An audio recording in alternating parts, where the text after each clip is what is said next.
What's going on, everybody? It's Brian Tripp. I am here in Birmingham, Alabama. I'm actually here at my house and wanted to record some content for you guys. I want to show you how I analyze a deal for rental purposes. There's a lot of people out there trying to, analyze deals for, rehabbing, if they're going to fix and flip the property, even analyzing deals for wholesale purposes, how to know if it's a deal that you should pursue for wholesaling. Well, I want to analyze a deal that one of my students sent me who's looking for a house to rent out as a cash flowing property. Birmingham is a great cash flowing market. If you want some more information on Birmingham itself, please don't hesitate to contact me. We have agents in the field. We have people that we work with to get things done, property managers that we work with. So let me know if you're interested in Birmingham, Alabama. An incredible cash flowing market, really a hidden gem. So make sure you contact me for that. But I want to take you guys through the numbers of a property that one of my coaching students sent me here recently. Just wants me to analyze the property. Is it a good deal? He wants to know, should he pursue this further? So I'm gonna give you guys the numbers here. So it's a 3-bed, 2-bath, 1,400 square feet, and it's in Irondale. So if you know anything about Birmingham, Birmingham is broken up into a lot of kind of cities on the periphery. Downtown Birmingham, there are a lot of areas that we try to avoid within the city limits of Birmingham, but there are a lot of great areas on the periphery. Irondale is one of these areas. There can be houses, there are $1 million houses in Irondale, but there are the bread and butter, the sweet spot of Irondale is probably around 150,000. That's probably the average.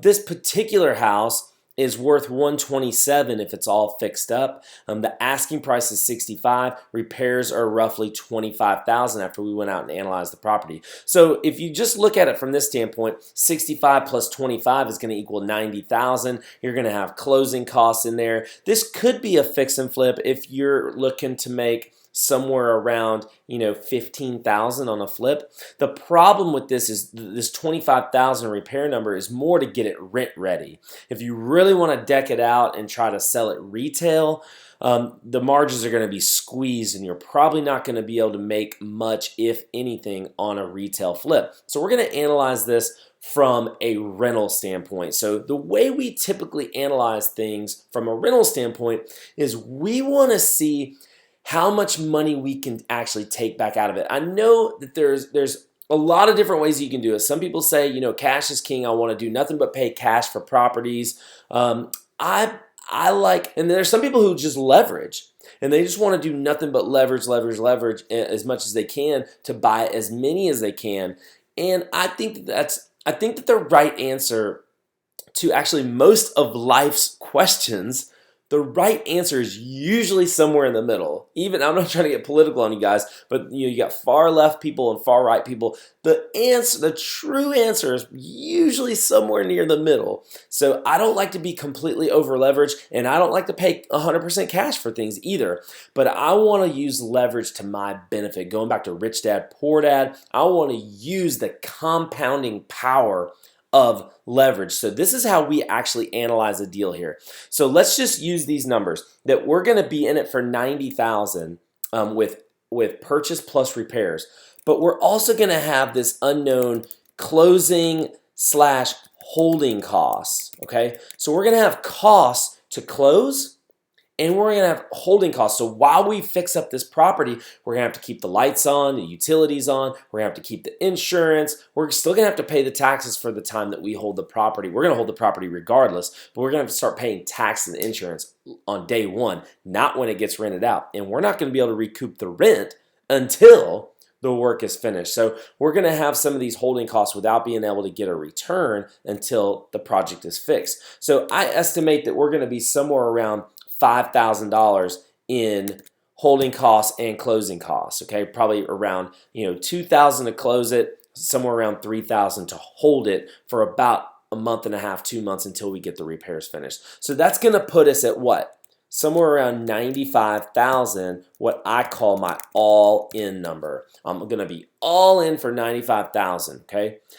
So here's my AR. I know my ARV is 127. And here's the thing about ARV. There's some people, one of my good friends, Tom Kroll, he says the ARV stands for assumptions reduce victory. Assumptions reduce victories. So why he says that is he's talking more from a wholesaling standpoint, that as a wholesaler, you don't want to assume what a buyer might think that the after repair value is. And as a buyer, so that's Tom, speaking as a wholesaler. Let's speak as a buyer, okay?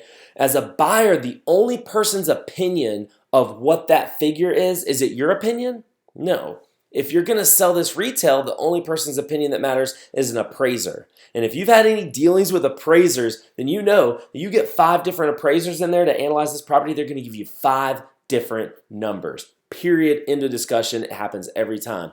So for us, if I'm going to use what we call the BRRRR strategy, okay, we're going to buy it, we're going to rehab it, we're going to rent it out, and then refinance it, okay? If I want to use this strategy, this BRRRR strategy to pull my money out of this property, the only person's opinion that matters when it comes to after repair value is who?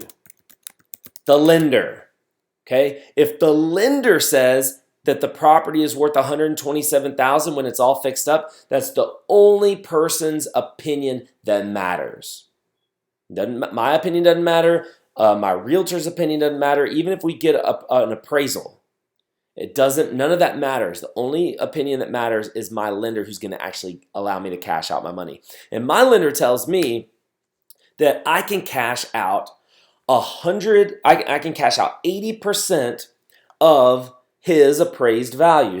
He calls it his desktop appraisal. He just does a quick appraisal. So we're going to pull out our trusty little calculator here, and we're going to go 127,000 times 0.8. Okay, times 0.8. He's going to lend me 80% of his value, and that gives me a number of 101.6. Okay, so real quick before I dig deeper into that number, there are 2 things that I'm looking for in particular when I'm looking to do this BRRRR strategy, or I'm looking to buy a rental property here in Birmingham. First of all, I want to make sure that my all-in number is less than the figure that the 80% number. That way, do you guys understand what's going on here? I'm going to be able to pull all my money back out, and maybe even then some if I want to. But what's equally as important is the cash flow number. So I'm going to come down here and I want to talk about the cash out number. Whoops. And I want to talk about the cash flow number. These are the 2 numbers that I'm looking for in particular. Okay, I'm looking for the cash out number and the cash flow number. Okay, so the cash out number is 101.6. Okay, this is our cash out. So the only question I ask is, can I get all my money back out? Can I cash out on the refinance? Can I cash out all my money? If he's going to give me 101,000 and I'm going to be all in for 95,000, then the answer is yes. I can cash out all of my money, get all my money back, okay? So that's great. That's one little check mark. Boom, we're good. Yes, this is good. Okay, the next number we look for is the cash flow number. So we know that the rent is $1,100, right? But do we actually get $1,100 every month for rent? Of course not. We have expenses. What kind of expenses do we have, okay? So we have to obviously take out taxes. We have to take out insurance, okay? We have to take out probably, I want to be a little bit more of a passive investor, so I need a property manager, okay? We're going to have some sort of maintenance, okay? We're going to have some sort of vacancy rate, okay? These are going to be my expenses that I'm going to have in a property. So we know for this property that the tax is non-homestead now, so you have to look at that. You can go to the your tax portal or go and look that up online and see how much the taxes are for a property, but you need to be careful because if it's owner-occupant at the time you buy it, it's going to have the homestead exemption. So in our area, you can pretty much just double that number, okay? So if the taxes are $600 in this case, they're going to be more like $1,200. Okay, this is per year. Our insurance number is going to be about $800. Okay, property manager is going to take 10%, so he's going to take $110 per month. So we're going to multiply that by 12 and give us an annual number of $1,320. And then maintenance, you can just project. We like to do about 10%. We like to just be really conservative, and we like to also do 10% for vacancy. So I know some people would argue with those numbers, say those numbers are a little bit high. I want to be conservative, okay? So I'm going to add up all these numbers, okay? So plus 1320, plus 1320, plus 1320. So that's going to give me roughly $6,000, 5960. Okay, I'm going to add up all these numbers, and that give me total expenses. Whoops, expenses. Yep, I can add, or I can spell, of 5960. Okay, the rent is 1,100. So what does this equal? Yearly. What's 1,100 times 12? What's our gross rent? Gross rent's going to be 13,200. Okay, so we want to subtract. There's our 13,000 number. We're going to subtract 13,200. Take off our expenses, 5,960. So it's going to give us a net, what some people call the NOI, the net operating income, is going to be 7,240. Okay, 7,240. So let me ask you: is that all of our expenses? No, that's all of our expenses pre-debt. That's if we were to pay cash. But now we need to figure out what our monthly payment is going to be. So what our debt service number is, because we have to subtract off our debt service. So this is where we pull out our handy little, hopefully on your home screen of your phone, on your home screen, you have a mortgage calculator. So we're going to put in, let's just say, we're going to take out the whole 101. I don't typically like to do that if it's only going to cost 95 to do the property. I like to only take out 95. But let's just, maybe we got an extra buffer, a $5,000 buffer in there. Maybe we have like an unknown or something pops up. Let's just assume the entire 101 we're going to end up having to use. So we're going to put it into our trusty little mortgage calculator. 101, our loan amount. So if you don't have a mortgage calculator, you either need to download one, put it on your phone, put it on the home screen of your phone. I use this thing almost every single day. If you don't have one, you can just Google search mortgage calculator, and they're going to ask you for some numbers. The first number they're going to ask you for is, what's the loan amount? The loan amount is 1,016. Okay. The next number they're going to ask you for is, what is your interest rate? Where do you get your interest rate from? We get it from our lender. Our lender gives us this cash out number, and our lender also gives us the interest rate. He's going to do this loan at 5.9%. So we're going to put that in here, 5.9%. We're going to amortize it over 30 years. Those are the only numbers that you need to put in your mortgage calculator. Then you hit the calculate button, and it's going to give you your monthly payment. My monthly payment is going to be $602.63. Did you get $602.63 when you did this? Okay. Now I'm going to come back to my trusty little calculator. You can either multiply that number by 12 to give you your yearly debt service, or you can divide your NOI by 12 so you can be able to subtract your cash flow. Cash flow is a monthly number, so I'm going to go ahead and divide this NOI. So monthly NOI, I'm going to go ahead and divide this 7240 number by 12, and that's going to give me 603.33, and my debt service is 602.63. So I have to subtract this off. So that's going to give me my cash flow number is going to be what? What is that, 70 cents? So basically zero. I'm going to cash flow zero. So these are the things I look for when I'm analyzing a property. Can I cash it out and get all my money back? Yes. Can I cash flow it? No. There's no cash flow here. Okay? There's no cash flow in this particular property. And if there's no cash flow, then you're probably not going to do the deal. You're probably not going to do this deal if there's no cash flow. Okay? So I hope this helped you. If you're going to do the BRRRR strategy, buy, fix it up, rehab it, rent it out, and then you're going to refinance. If you're going to do these things, then you have to do the test. There's two tests. You do the cash out test, and you do the cash flow test. So does this work?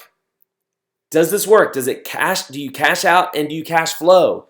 No, it doesn't work. So what do I tell my coaching student in this standpoint? No, do not do this deal. Do not do this deal unless you can figure out your numbers. So I don't want to just say, no, don't do the deal. I want to say, we can do the deal if we can get these numbers fixed for our purposes. So what numbers can we try to tweak? Maybe we ask for less. Maybe our asking price. Maybe we don't, if they're asking 65, maybe we offer 55. Okay, is our repair number right? How many estimates have we gotten? He actually told me his repair number for this was 15,000. I didn't believe him. So I say, I think I'm going to go with 25,000. So I actually made my repair number 10,000 more than what he even told me. And we had 5,000 extra built in here for buffer. So really our repair number in this instance is 30,000. So instead of just walking away from this deal, what we want to do is we're doing roundabouts right now. We want to get actual numbers. So this is close enough to where we want to actually go dig in and get our actual numbers. So what we're going to do first is we're going to go to the seller and see if they would accept anything less than 65. We're going to go and get 3 bids from different contractors to tell us how much will it actually cost to repair this. And then we'll come back and we'll analyze our numbers again. We'll do this whole thing again and see if we can get any cash flow. Guys, I hope this video helped you. If you are interested in cash flowing properties or interested in learning how to analyze a deal for cash flowing purposes, then I hope this video helped you. Love you guys so much, and I'll see you next time.